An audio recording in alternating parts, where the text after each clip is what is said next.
Should any Chicago Bulls players be in contention for postseason awards? That's what me and Pat are going to discuss today, amongst other things as well. We'll talk about it all and more on today's Locked On Bulls. You are locked. Where'd that one come from?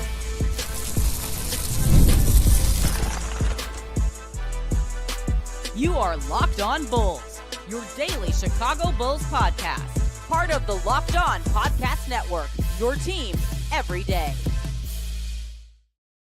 Why is that one even still in there? I don't know. I have no idea. Yeah, you said it every 10 years.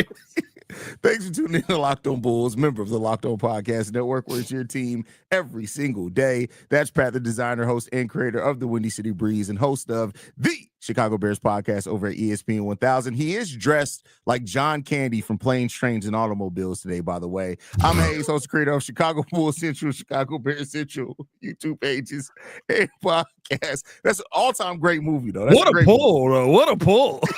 Listen, impressive pull. With that said, Pat, let's talk about it, man.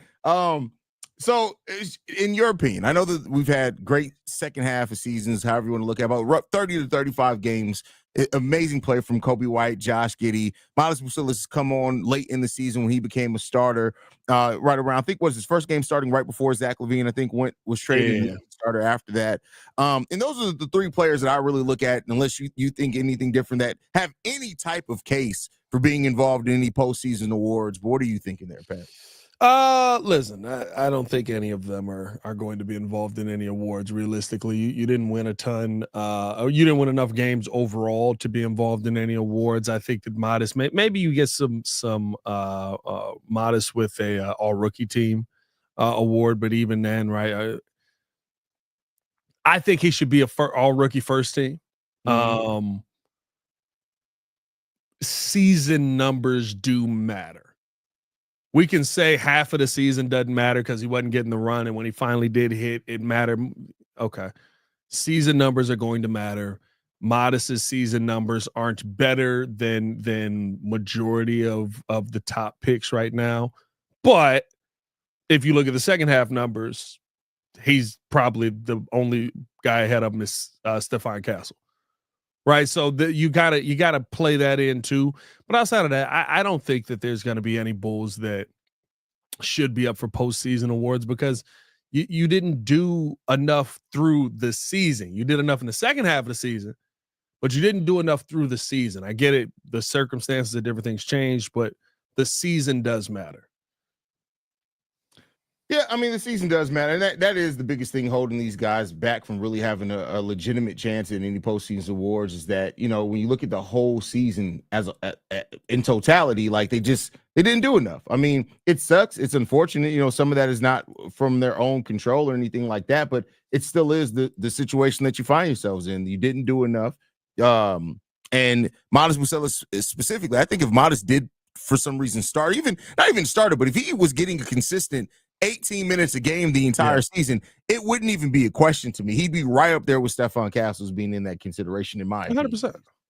Listen, I agree with you. And I don't think that it is it's a miss by any means. I think that the Bulls, he probably gets snubbed on rookie awards, but the Bulls got the second best rookie out of this draft. And if we're being honest, if we're talking about efficiency, probably got the best rookie out of this draft. You probably got the guy that should have been the number one overall pick. Yeah. Oh, for sure. For sure.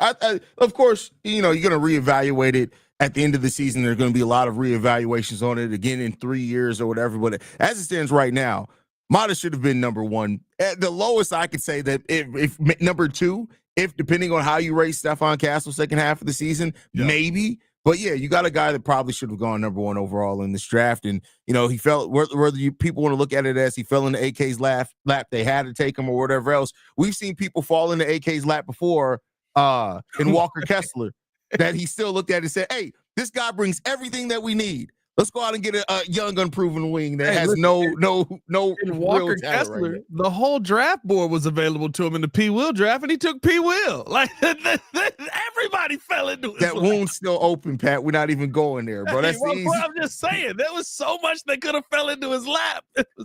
AK got locked in on the stripper he wanted to take home. There was so much there. Never mind. But Bro, did you just? You can't call Pat the stripper, like that's crazy, bro. The Pat on Pat crime. It is hilarious. What it is. AK said, "I could take you away from all of this. You don't need to stay here in Florida State. I can bring you to the NBA." Hey, listen, you know what happened is that AK was playing some Super Mario Brothers that morning. He realized flower power was needed on the team. That's all that was. There we go. Flower power is impactful in Super Mario, though. I don't know if that's a good name. Flower power is impactful in Super Mario. Yeah, that's true. Flower power is usually flower power. Hey, you mowing mugs down with flower power. As far as postseason, and again, I don't think there's anybody. I will ask you this because the all rookie. I don't even know if Modest Buzelis makes all rookie second team. If I'm being honest, I would say second team. There's only 2 teams in all rookie. He better make the second team at least. Well, I would say you're again, if we're talking about season, right? Stephon Castle definitely first team. Rishad Shea's gonna make it. Khalil Ware's gonna make it. Sarr's gonna make it. Khalil Ware's not gonna. Even if Khalil Ware makes it, keep in mind because Sarr's gonna make it as a big. He plays center. Khalil Ware, if he makes it, he's probably gonna be second team. Khalil Ware's not gonna be first team above Modest Buzelis. I would say he probably is. You want to place a fair wager on it? Little wager on that? Little wager on that? You already won one steak dinner. You're not listen. I'm not JC. Hey, I'm up for multiple steak dinners. I'm not gonna lie to you. For some reason, this is the bets that we like. You know what? Hey, listen, this is we can put the steak on the line, but if here's what you can get a steak dinner if you win. If I win, Lou Malnati's when I come to Chicago, it's on you. That's easy. Yeah, that's easy. But then looking at the rookie second team again. I'm talking about season stats. I'm not talking about total impact, right? I think Modest is the best rookie out of all of this. I think when they look at the season, you still got mugs like Edey that are going to make that team. You still got mugs like Bub Carrington that are going to make that team. You've got, I don't know, Donovan Clingan might not make that team. Donovan Clingan is not. Donovan Clingan. That was a miss, right? Hey, that's exactly how you got to say his name. Donovan Clingan. Well, I'm not gonna lie. I haven't looked up because he's on Portland. I haven't looked up a Donovan Clingan stat in probably 4 weeks. As somebody who legitimately wanted Portland to be good this year, 6, 7, and 6 and 8. Modest should beat him out. I was about to say 6 and 8. Modest should beat him out, but I haven't watched him game in and game out, so I don't know how he's been on the court and different things like that. But either way, the one thing for me.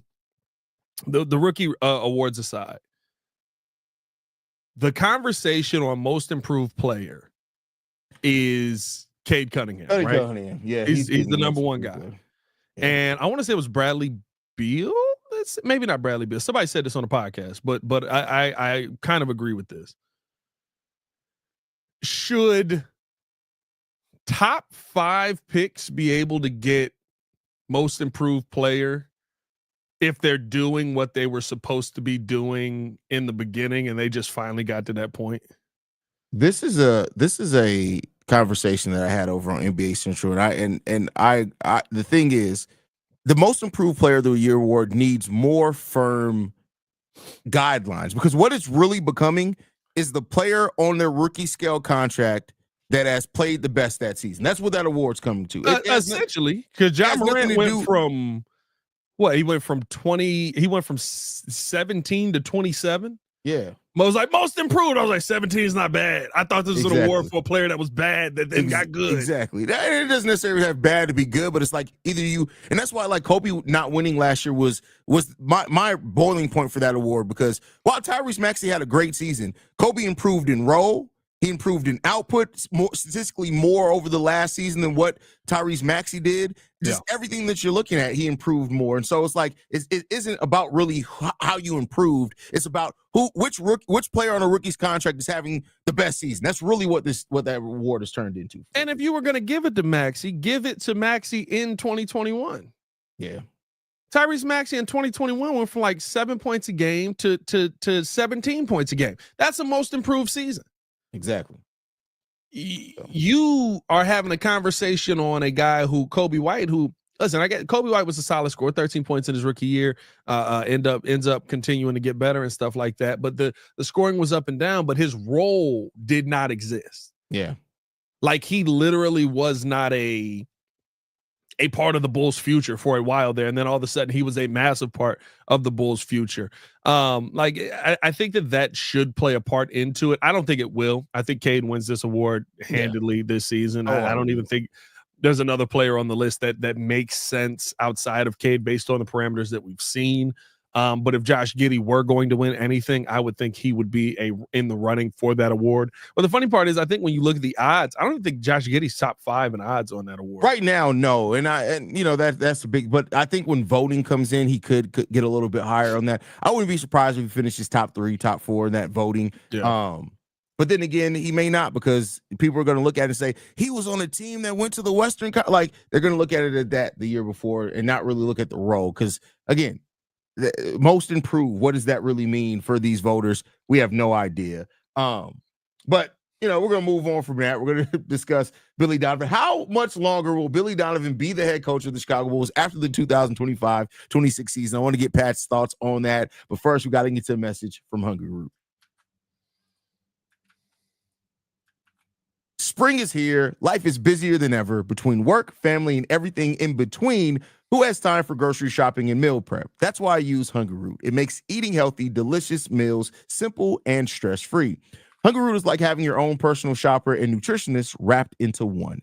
They can take care of grocery shopping and meal planning, offering personalized recommendations based on your taste and health goals. I love how Healthy Root tailors my orders based on what I like and or didn't love. It gets smarter every time. With their high-quality, nutritious food, you can stick to your gut-friendly, high-protein diet without spending hours of planning. The meals come together in 15 minutes or less, giving you more time for workouts, family, hobbies, and more. Take advantage of this exclusive deal. Get 40% off your first box, plus a free item in every box for life. Go to hungryroot.com/LockedOnNBA. Use code LockedOnNBA. That's hungryroot.com/LockedOnNBA and use code LockedOnNBA for 40% off and a lifetime free item. More Locked On Bulls coming up next. You know who also used the coupon to get 70% off their first box? Zion Williamson. All right, with that said, I was going to say Shea. I'll allow it. I had to think about that for a second. Anyway, Pat,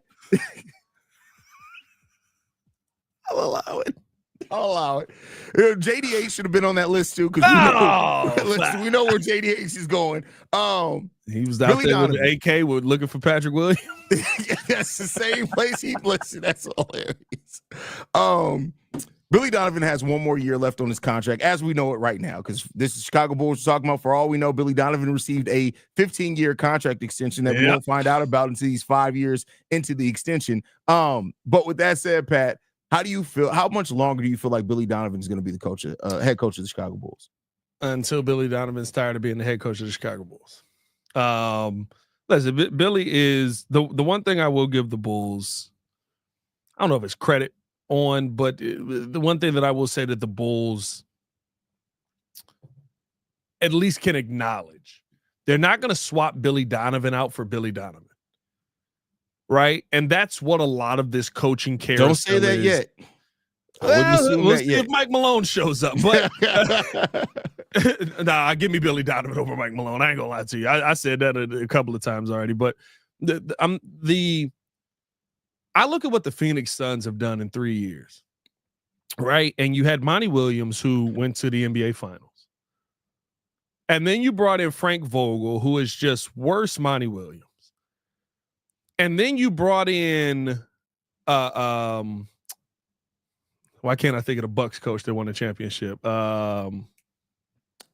Coach Budenholzer. Bud, right? You brought in Bud. Bud. Yeah. Who's worse Frank Vogel, who's worse Monty Williams. Like you just kept getting worse versions of the same dude who took you to a finals. Yeah. You were just like, let's try this. Let's try like that doesn't do anything. And again, right, I know people are going to look at those and be like, well, this scheme is different. There are aspects of their coaching styles that are different and schemes that are different. But at the end of the day, good coach, not great coach. That's not going to put you over the top. And you kept getting worse versions of that.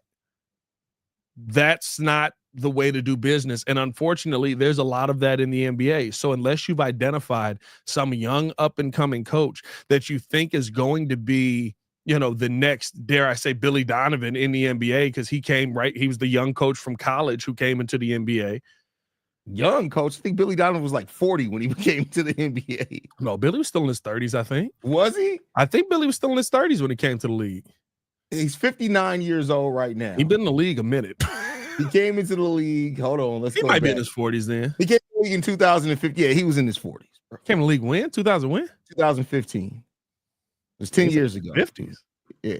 No, he was in his 40s. Was he? Yeah, he's 50 48. Okay. It was 10 years ago. Yeah, he was 48, almost 50. Well, let me say the innovative mind coming into the NBA then. But either way, right? Or you go find a young coach. Now listen, I know how I feel about Taylor Jenkins.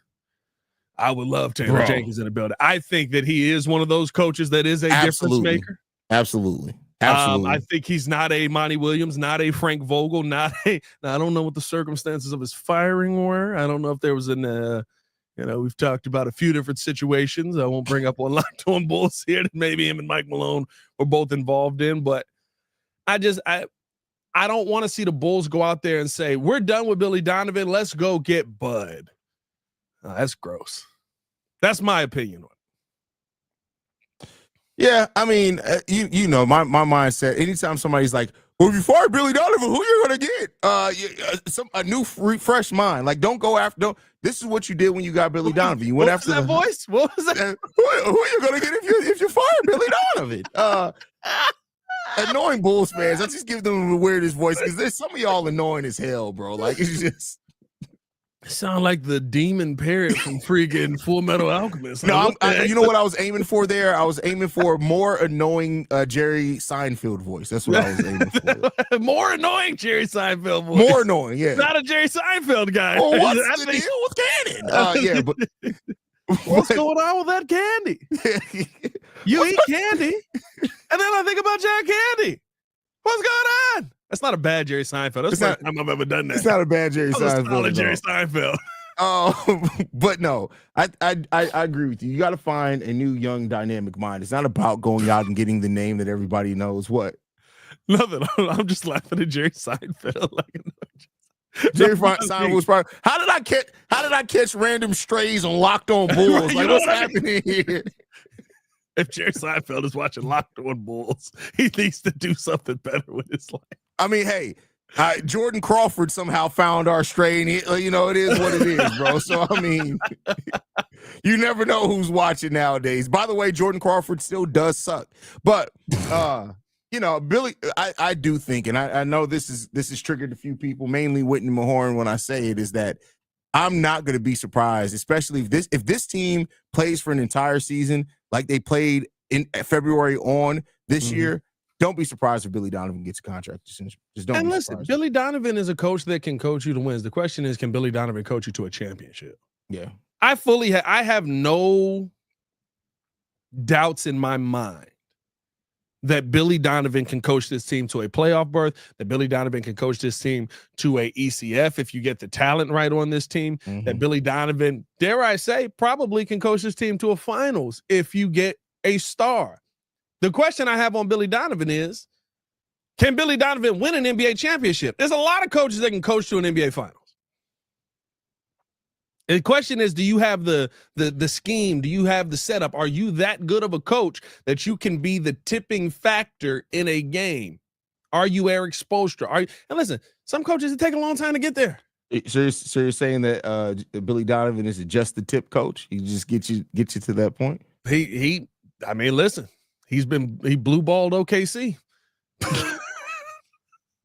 I rewatched that series because Ryan Davis has been on. He went on Gil's podcast. I was rewatching part of it last night when it started to collapse, And he went on Ryan Davis's podcast, or Ryan Davis went on Gilbert Arenas' podcast and was like, saying all this stuff about OKC and how just Kevin Durant just, disappeared at the end of that series when they ended up getting beat by Golden State. And he did. But Billy Donovan didn't make his life easier.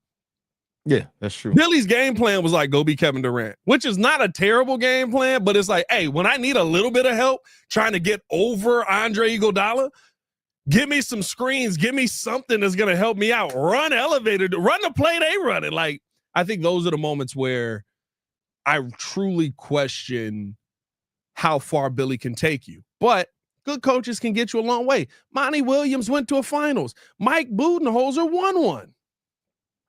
Mike Malone won one. I think they're both worse than Billy Donovan at coaching basketball. That's so funny. To me, I think that's where my concern comes in with if you were to move on from Billy Donovan and try and bring somebody else in. But hey, man, appreciate y'all for tuning in and showing love. Hit that like button, subscribe to the page. We're going to tell you guys all about our sponsors over at Open Phone, and we got to talk about Lonzo Ball. But first, something more important. If you're running a business and you know that every missed call is money left on the table, think about it. When was the last time you had a service emergency? If the first person didn't answer, did you wait? Probably not. That's why you need Open Phone. Open Phone is the #1 business phone system designed to streamline and scale your customer communications all through an app on your phone or computer. I love that I don't need to carry 2 phones with me. I don't need one for the plug. I don't need one for the low. With Open Phone, I can manage business calls and texts from one app, whether I'm at my desk or on the go. My favorite feature right now is the shared inbox. Your team can jump into any conversation without missing a beat. And the AI call transcripts can summarize and save us time on follow-ups and ensure that you never lose track of a customer interaction. Open Phone is offering my listeners 20% off for your first 6 months at openphone.com/LockedOnNBA. That's OPENPHONE.com/LockedOnNBA. And if you're switching from another service, Open Phone will even port your existing number over at no charge. Open Phone, no missed calls, no missed customers. More Locked On Bulls coming up next. All right, Pat. What I hope is the last Lonzo Ball update other than him getting back on the basketball court, because at this point, no offense to Zoe, I'm over talking about meaningless Lonzo Ball updates, but Lonzo Ball he's restarted basketball activities. He's back on the basketball court, still nowhere close to returning. Billy Donovan said that there's still some optimism that he could return if the Bulls do make the actual playoffs, but the play-in he's basically ruled out of, but he's at least back on the court doing basketball things because he wasn't comfortable doing that a week ago. How you feeling, Pat? Yeah. All right. Cool. I guess that's where I'm at with it. Like, listen, I know Billy Donovan, right, a week ago, I think, was talking about the possibility of if Lonzo returned and said, I can go, I'm 80%, but 80% of me is better than 100% of Javon Carter.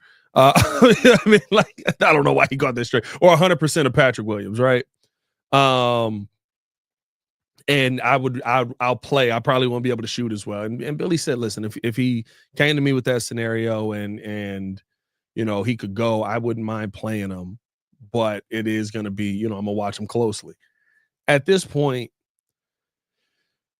there is no scenario where you're going to feel comfortable if Lonzo Ball is playing. I don't care that he's resuming his basketball activities. Lonzo Ball hasn't been a part of this team enough for me to care about him resuming his basketball activities. I hope that Lonzo is healthy. I hope that he has a long career. I just hope he has it somewhere else.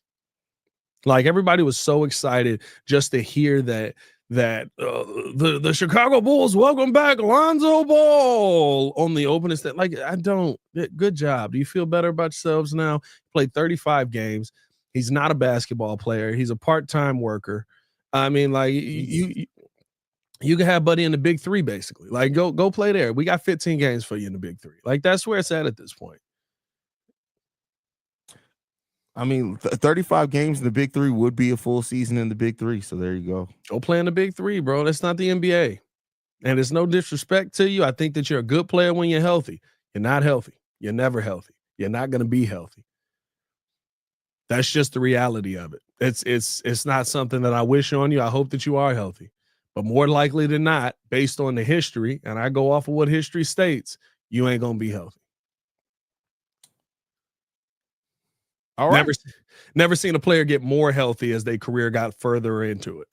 I mean, listen, but the thing that we've now unlocked is that he is literally the modern day billion dollar man, because like maybe they'll just get him a new wrist at this point. Is that what's next? Cadaver wrists, cadaver knees, cadaver ankles. At this point, we got to question how much he's going to be like a Kardashian. He's not going to have any original body parts left. Are we doing BB Alonzo on this one? What's happening? It's going to be a Kardashian. No original body parts left. It's like he going to look like Kyle Lowry by the end of it. That's the end game for of this. That's one of your greatest podcast moments. BBL Lowry was hilarious. But no, man, like you're at this point where the Lonzo updates don't mean anything. We're at this point where the he's returning to the basketball court. He's moving again. Like we literally that's the part that we're. Hey, by the way, Lonzo had a pulse today. Oh, so God. That means he's close to getting back to the basketball court. Like, okay. Wait, Lonzo's alive. What? You kidding me? Oh, man. That was Groundhog Day when I heard that. Anyway, any other thoughts, Pat, before we get up out of here other than us murdering Lonzo Ball? Nah, man, appreciate y'all for tuning in and showing love. Hit that like button, subscribe to the page, leave a 5-star review. Y'all know what to do. Follow me on everything at Pat the Designer. Follow us both on everything at Locked On Bulls. You can follow me at CEO Hayes. Locked On Bulls is free and available on every podcasting app and platform of your choice, as well as YouTube, the Odyssey app, Amazon Fire TV, Roku TV. Basically, you can get us anywhere that you want it. Wow. That was an innuendo that I literally did not mean for that to be there. But love you guys. Go Bulls. We'll see y'all later on. Peace, y'all. That's what happened to Mike Malone and That's how I got 4 kids.